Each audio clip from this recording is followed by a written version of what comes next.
এই সরকার সাধু, সনাতন হিন্দু এবং এখানকার যারা পুণ্যার্থীরা আসছেন তাদের জন্য কাজ করছে। গোটা রাস্তাতে অনেক চমক থাকছে এবং প্রতি সপ্তাহে একটা করে বড় চমক থাকছে। এটা আমরা অনুভব করেছি নিজেরা জল ঢালতে গিয়ে। পা ছিঁড়ে যায়, পা কেটে যায়, পায়ে ব্যথা হয়, পায়ের ট্রিটমেন্টটা যাতে ভালো থাকে হেলথ শিবিরের। শ্রাবণ মাসকে বলা হয় মহাদেবের মাস, আর সেই মহাদেবের মাসকে কেন্দ্র করেই হয় শ্রাবণী মেলা। আর এই শ্রাবণী মেলাকে কেন্দ্র করে এবার রয়েছে নানান কর্মসূচি সরকারের তরফে। মূলত শ্রাবণী মেলায় আগত দর্শনার্থীদের উদ্দেশ্যে যাতে কোনো রকম তাদের অসুবিধা না হয় সে বিষয়ে চিন্তাভাবনা শুরু হয়েছে অনেক আগে থেকেই। একাধিক প্রশাসনিক বৈঠক হয়েছে, 4 বিধায়ককে মূলত দায়িত্ব দেওয়া হয়েছে যাতে শ্রাবণী মেলা ঠিকঠাক করে করেন তারা। আর সেই মেলাকে কেন্দ্র করে কি বলছেন তারকেশ্বরের নবনির্বাচিত বিধায়ক? নবরূপে নবসাজে শ্রাবণী মেলা 2026 হচ্ছে এবং পশ্চিমবঙ্গ সরকার এবং রাজ্যের মুখ্যমন্ত্রী তিনি এই মেলাটাকে জাতীয় স্তরে নিয়ে গেছেন, জাতীয় উৎসব বলে ঘোষণা করেছেন বাজেটে। এবং তাঁর তত্ত্বাবধানেই তিনি 2 তারিখ ঘোষণা করেছিলেন যে মেলাটা আমরা বড় করে করব এবং তাঁর তত্ত্বাবধানেই তার গাইডেন্সই পুরো মেলাটা হচ্ছে। এবং তিনি বলেছেন যে ঘাট থেকে জলটা ডোবানোর পর মানুষের যাতে মনে হয় এবং ঘাটে আসা পর্যন্ত মানুষের যাতে মনে হয় যে এই সরকার সাধু, সনাতন হিন্দু এবং এখানকার যারা পুণ্যার্থীরা আসছেন তাদের জন্য কাজ করছে, এটা যাতে বাস্তবের মাটিতে তিনি অনুভব করতে পারেন।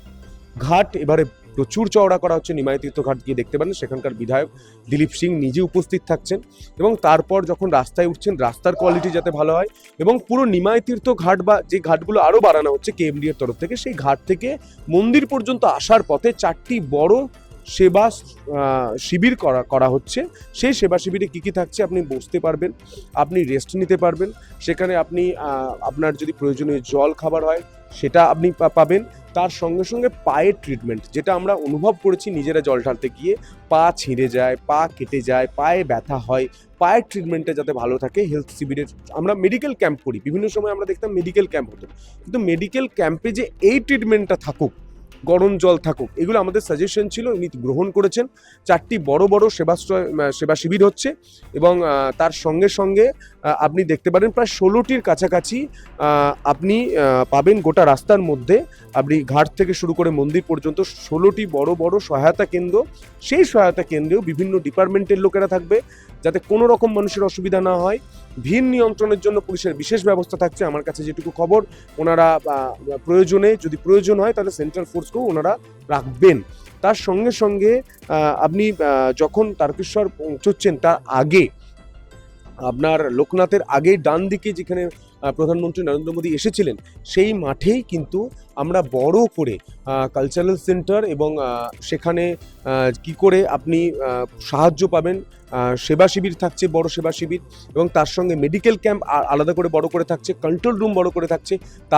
তার সহ গোটা রাস্তাতে অনেক চমক থাকছে এবং প্রতি সপ্তাহে একটা করে বড় চমক থাকছে। সেই চমক এখন বলা যাবে না। কবে থেকে শুরু হচ্ছে? 14 তারিখ মুখ্যমন্ত্রী আসছেন। ভারতীয় সংস্কৃতির পুনর্জাগরণের জন্য সাধু সম্মেলন রয়েছে, তিনি সেখানে অতিথি হিসাবে উপস্থিত থাকছেন।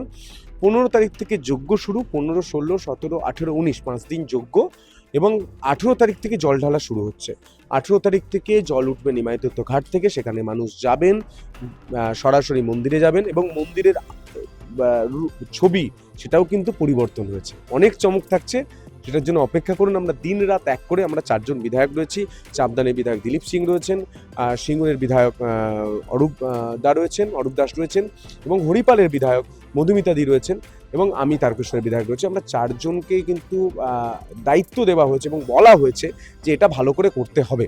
আমরা পরিশ্রম করছি, সব দেবাদিদেব মহাদেবের ইচ্ছা। সনাতন সংস্কৃতি থেকে শুরু করে ধর্মের প্রচার সব মিলিয়ে তারকেশ্বরের শ্রাবণী মেলা যে এবার চমক দেখাবে এমনটাই বলছেন বিধায়কও। ক্যামেরায় সুমনের সঙ্গে রমেন দাসের রিপোর্ট, সংবাদ প্রতিদিন.in।